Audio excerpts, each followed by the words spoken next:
We had a very good conversation. Mark called me today at 10 o'clock. We put out a statement. We had a very, very good talk. He's going through an election. Wow, welcome back to Moose and Loose. My name's David. Today we've got some serious bombshell news here, multiple stories. We've got Mark Carney and Donald Trump. They had a conversation this morning. Interesting response. Donald Trump came out with a tweet. Then also Donald Trump released a video which wraps a lot of this stuff together. We'll get into this, but in equally big news, we have a sitting Liberal MP encouraging the bounty collection of a conservative candidate for deportation to China. Let's jump into this. So we take a look what's going on with Polymarket. Look at this. Mark Carney, just meteoric rise here. 63% now. The Liberals destroyed our country and now they're surging despite Poilievre's huge rallies. I'm not buying this. This all comes from the meeting with Trump. We'll get into this. You can see this one here. Liberal Party is going to get more of the popular vote. This one here, you can see 61% for most seats. So we're in an absolute clown show here. Now, before we get to this other bombshell news, I wanted to point out one on Juno News here. So this video here with Keenan Bexley, he got a bunch of tips that a candidate there was doing some bad things. You might say he is alleged to have been a vineyard grapist. So definitely check out this video here. This is pretty scathing considering the Liberals are proud of their Green Light Committee, which is supposed to be very rigorous and going through all their candidates that they put up. They make sure they know everything about them. So did they know about all this stuff that's going on in this video here? A lot of allegations and allegations backed by multiple sources. Moving over to our bombshell news here. So we've got this coming up from the Toronto Association for Democracy in China. So they posted this on their official website as well as on their Facebook group here. A Chinese language media reported that Paul Chiang, who is now seeking re-election at Markham Unionville, during his recent meeting with ethnic media outlets in his constituent office, spoke about the Hong Kong $1 million bounty offered by the Hong Kong police on Joe Tay. So Joe Tay is a conservative running for Don Valley North. And if we look here, 1 million Hong Kong dollars equals $183,000 Canadian. So here's what Liberal MP Paul Chiang, this is a sitting MP in the House of Commons, said. He said, you can claim a $1 million bounty if you bring him into the Chinese consulate in Toronto. What is this, a call for a bounty capture and dragging them in? That's what it sounds like to me. This is absolutely insane. Tay is now the PC candidate running for Don Valley North. Last December, when Hong Kong announced a bounty on Tay and a few other Hong Kong diasporas, Foreign Affairs Office immediately issued a statement saying this attempt by Hong Kong authorities to conduct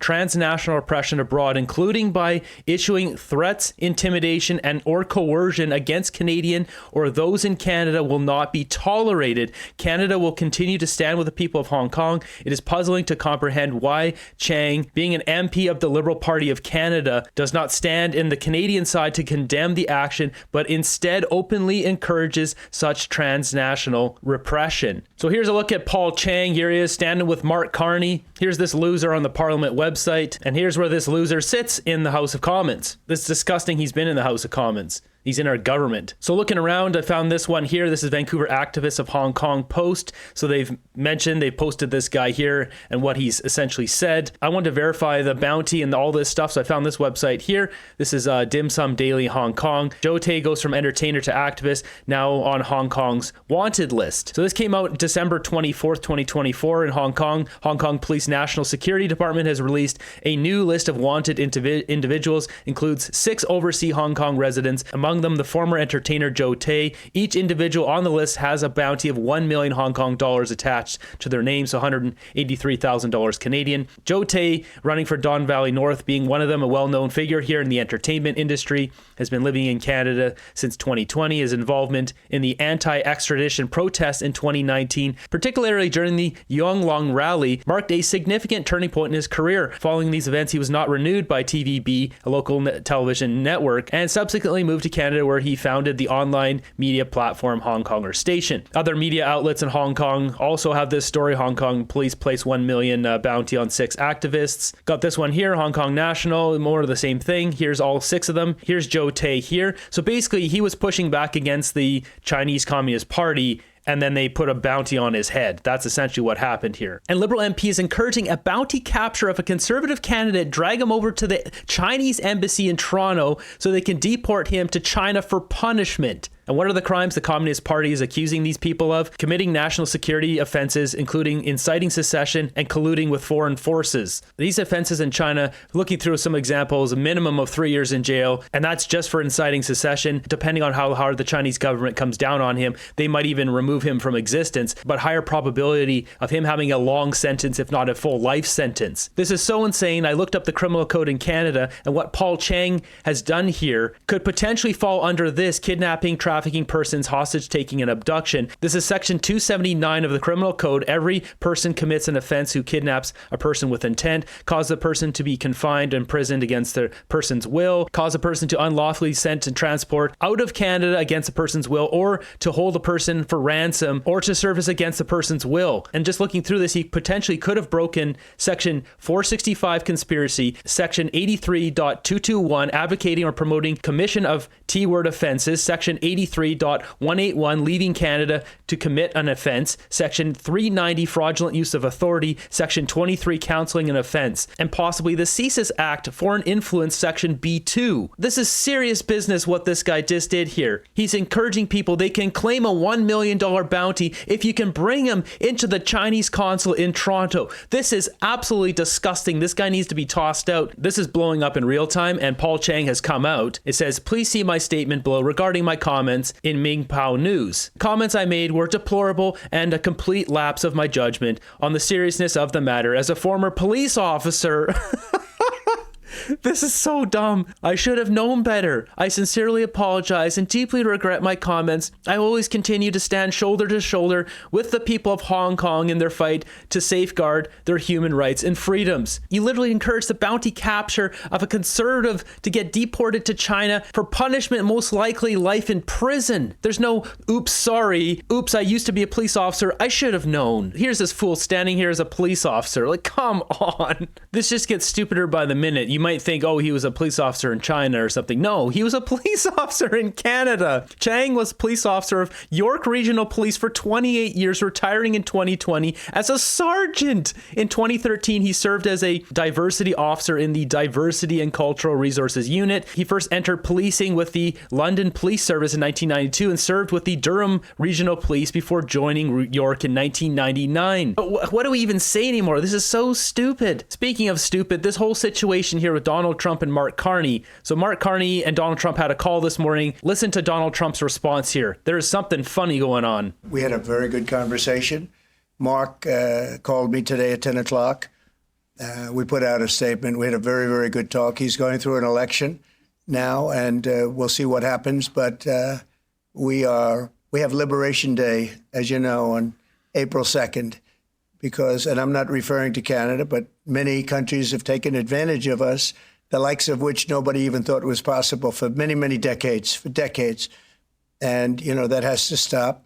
We're going to end up with a very good relationship with Canada and a lot of the other countries. Some we probably won't. It won't be so pleasant. What's interesting here is he called him Mark and not Governor Carney. Donald Trump judges people based on how he meets them and interacts with them, gets a read of them. Now, the question is Donald Trump buttering him up? He wants Mark Carney to win. Does he want to fully annex Canada? Does he just want Canada to be really weak to get a really strong deal? I mean, that seems likely. The annexation thing, not so likely, but they came out with a video today, which really just kind of got my head spinning here. But first, let's just take a look at his tweet. He says, I finished speaking with Prime Minister Mark Carney. Once again, no governor there of Canada. It was an extremely productive call. Donald Trump says this with everything. We agree on many things. We'll be meeting immediately after Canada's upcoming election to work on elements of politics, business, and other factors. So he's just assuming Mark Carney's going to win. That will end up being great for both the United States of America and Canada. Thank you for your attention to this matter. The tone here, very different. There's a bunch of things to unpack. With Mark Carney coming out saying that he's breaking the ties with America yesterday, is that him bluffing and trying to scare Trump? Trump taking the bait? Trump's not taking no bait. Was it Mark Carney posturing, or is he 100% just going to break us apart? Who knows? Mark Carney is nuts. What's also nuts is we've got record-breaking rallies like this in Surrey. This is what the polls show. It's like, there's not going to be record-breaking rallies when we're having polling that looks like this. It doesn't make any sense whatsoever. And this is like all the different Surrey areas. It just doesn't add up. None of this adds up. Are they rigging the election? Are they rigging the polls? Are they trying their best to cheat Canadians out of a real election here? I don't know. What I do know is this video released by Donald Trump tends to paint a bit of a different picture, what they're planning. The cold silence of the tundra,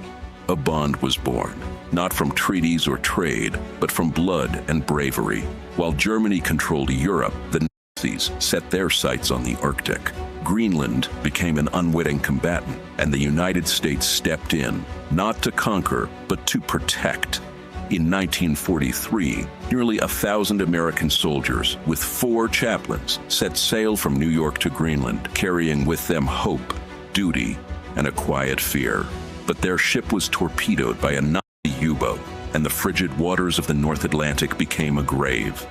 Those 4 chaplains gave up their life vests, giving their lives so that others might live, to protect America and Greenland. Their sacrifices helped win our freedom, and we will never forget. Together, Americans and Greenlanders stood as sentinels at the top of the world. But today, Greenland faces new threats, from Russian aggression and Chinese expansion. Our shared legacy lives on in every joint mission, every Arctic patrol, every partnership forged in the shadow of melting ice and rising tensions. This is not just history, it is destiny. Now is the time to stand together again. For peace, for security, for the future, America stands with Greenland. This video says a lot. The fact they're painting this picture here showing what happened back in the WW time, how America and Greenland stood together, fight back against the bad guys, mentioning it's destiny that they come together. Is Canada the other piece between Greenland and America? It gets you thinking when they're releasing stuff like this. Just think Top Gun was released as a series of movies which excited Americans to be a part of the military. It was essentially a military recruiting movie. And this video here is essentially trying to sway public opinion in America that, yeah, we need to go take over Greenland, or we need to be a part of Greenland. Is this trying to entice Greenland as well? It's trying to sway public opinion that annexation, that merging with Greenland or potentially Canada is a good thing. I mean, look at the comments here. Sir, I speak for all American patriots when I say we need to take Greenland right now to protect the world. It's funny. Look, bro, either Russia is good or bad. You can't have it two ways. Considering they showed WW2 footage, which obviously Russia was an ally and then now Russia not an ally. This makes you think a lot about his meeting with Mark Carney, what he's saying in this tweet here in his press conference. There's something going on here. There's more than what meets the eye. Next up, I want to point this out. So this guy's account here, I'll show you. His name is Poisonous Ingredients. So he used to make videos that were about poisonous ingredients in food. Then he started making Canadian political exposés, and he had about 20 of them. They're all really excellent. He's the guy who broke the news on the Protecting Canada scandal going back almost a month now. Well, today, somebody went in there and had all 20 of his videos deleted, except these 2 are the only ones left. He's appealing these ones, the only ones still left on his account for now. This is a dangerous situation. Free speech is slipping away quickly. He does have an X account though, which is this one here, Raw and Unfiltered. Got this article in the National Post saying Mark Carney faces plagiarism accusations from 1995 Oxford doctoral thesis. So it goes through here and just shows multiple examples of him essentially ripping off sources. It gives 10 examples. Here's just one of them. So here's an original source from Porter's book. It says domestic profitability is not a good indication of true international competitive advantage for 3 important reasons. What Mark Carney wrote in his doctoral thesis, it says there are 3 reasons why domestic profitability is not a good indicator of true international competitive advantage. He did not cite the source. Are we surprised? I'm not surprised. This guy's just like Justin Trudeau, but worse. Mark Carney's team issued a statement here regarding the plagiarism. It says, I believe you are mischaracterizing this work as an academic of nearly 40 years. I see no evidence of plagiarism. If you read it, it's obviously plagiarized. It's like there's 10 examples and they're almost the same, just rewording the sentences a little bit. Next up, I got a clip from a couple days ago. It's just been hard to get all these in with all the news going on. Our country was built by those who do the work. The steel worker who transforms raw ore into rebar, the electrician who wires our cities together, lighting up our streets, the sawmill worker who turns towering trees into 2x4s.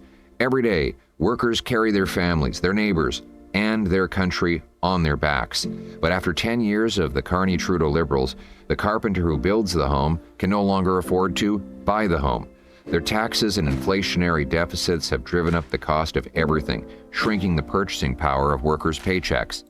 The Liberals' economic vandalism has resulted in the worst decline in Canadians' living standards in 40 years. But we're ready to fight back for our workers and bring home our powerful paychecks and production as we take back control of our economy from the Americans. That's why I'm announcing today part of my Bring It Home economic plan. It's called More boots, less suits. First, we will reinstate the apprenticeship grants of $4,000 for an apprentice to help with the cost of doing an apprenticeship.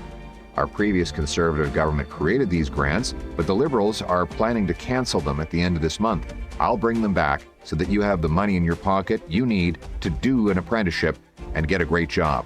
Second, we will train 350,000 workers like carpenters, electricians, pipe fitters, and more by expanding the Union Training and Innovation Program, UTIP. We'll make sure that the actual buildings and centers where these people get trained are eligible for UTIP funding, and smaller unions and locals will have equal access to the funding that covers as much as 75% of the cost of building and running these programs. Third, we'll create a special class of rapid EI payout for skilled tradespeople by allowing union training centers and colleges to pre-register apprentices for EI. This means tradespeople won't be punished for doing their training and will quickly receive support they are entitled to. Fourth, we'll work with the provinces to harmonize health and safety regulations so trades workers can work anywhere in Canada more quickly. We will pay for this all by reducing the bloated federal bureaucracy. Like I said, more boots, less suits. This is what we need. This is going to save our country. Only the Liberals would cut a program like this. But don't worry, they're going to give $100 million to Gaza. Carney will steal this, probably. Breaking, Liberals bring back apprenticeship grants and fund trade schools to train 350,000 workers, boots, not suits. I wouldn't be surprised. Give Carney a couple of days and he'll be coming out with his exact plan. I did not have this on my bingo card for the election, having a Liberal MP enticing the bounty capture of a Conservative to get them sent back to China. It's absolutely absurd, especially too if you look at the story of Juno News. This Liberal Greenland committee, not so good at filtering through their candidates, are they? Or maybe they're intentionally trying to find the worst candidates ever.